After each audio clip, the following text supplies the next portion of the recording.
Good morning.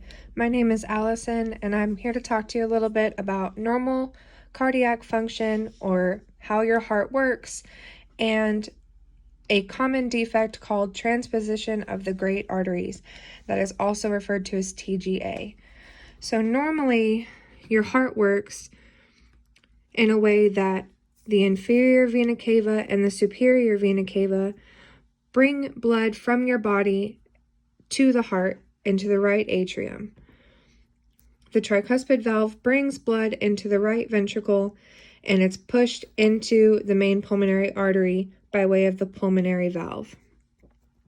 The pulmonary artery takes blood to each of your lungs in order to put oxygen into it. And oxygen is really important for your brain and your muscles and for your overall body's health. Once your lungs have oxygenated your blood, the left and right pulmonary veins bring it back into the left atrium.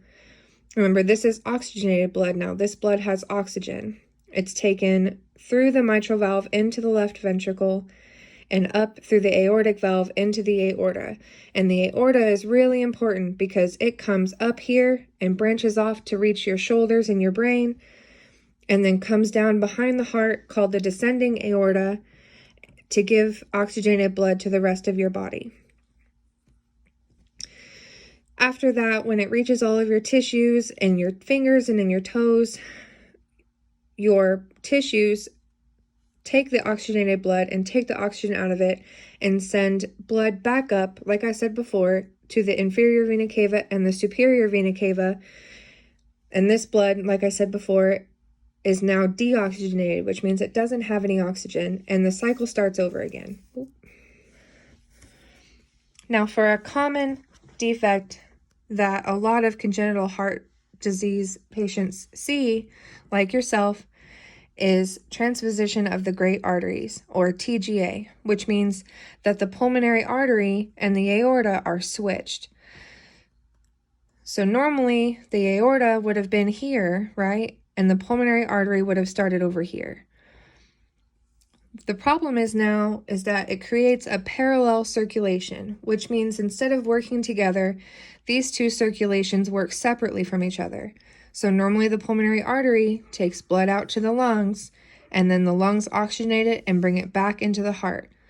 Well, because the pulmonary artery originates in the left ventricle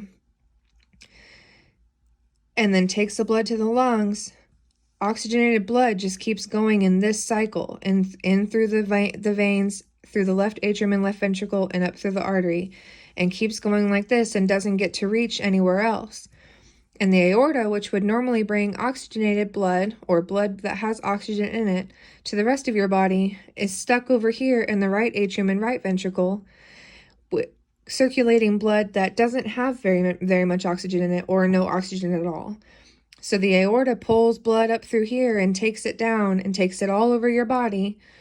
And then the superior vena cava and the inferior vena cava bring the blood back to the right atrium, and the cycle continues from there. And so they don't really have a chance to have the blood change concentration or develop oxygenation.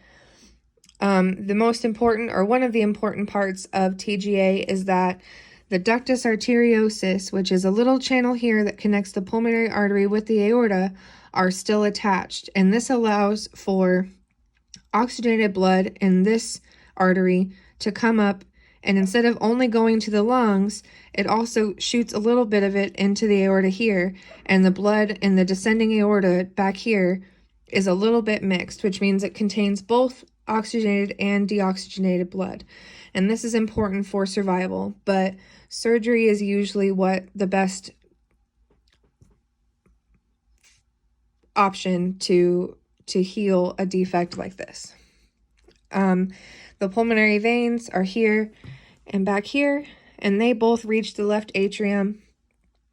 Everything else about the structure of the heart is still pretty standard, other than the transposition or switching of the aorta and pulmonary artery, or at least where they come from, and then also the patent ductus arteriosus, which is the channel that connects the two.